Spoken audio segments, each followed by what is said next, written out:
दोस्तों, आज हम जानेंगे नी रिप्लेसमेंट कितने प्रकार के होते हैं। मैं doctor Puneet Mishra, director orthopaedics Fortis hospital Shalimar Bagh में कार्यरत हूं।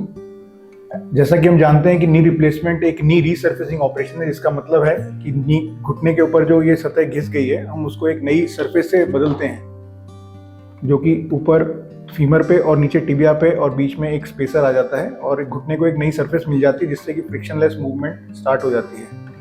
जब ये डिजीज़ प्रोसेस घुटने के पूरे हिस्से को ख़राब कर देता है, जैसे कि ये घुटने की सतह पूरी घिस जाती है, तो हमें सारी सतह को बदलना पड़ता है, जिसको कि हम टोटल नी रिप्लेसमेंट बोलते हैं। लेकिन जब ये परेशानी शुरू होती है ऑस्टियोआर्थराइटिस की कंडीशन में, तो ये घुटने के अंदर के कंपार्टमेंट से शुरू होती है। तो ये घुटने का मॉडल है, ये घुटने का अंदर का हिस्सा है और घुटने का ये बाहर का हिस्सा है। अंदर के हिस्से को बोलते हैं मीडियल कंपार्टमेंट, बाहर के हिस्से को बोलते हैं lateral compartment.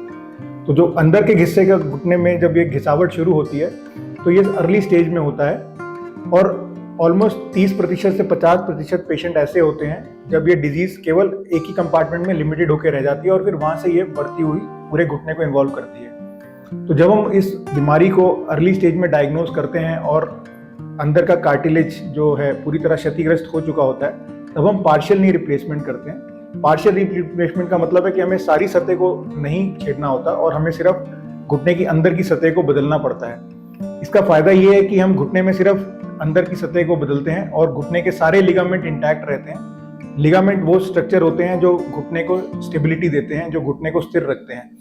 Partial knee replacement का सबसे अच्छा फायदा ये है कि हम घुटने किसी की लिगामेंट को छेड़ते नहीं है, तो जो फंक्शन आता है वो एकदम नॉर्मल घुटने की तरह से आता है। पेशेंट आलती पालती भी मार के बैठ सकता है, योगा कर सकता है, सारा काम कर सकता है, जो कि एक नॉर्मल घुटने से वो चल सकता है।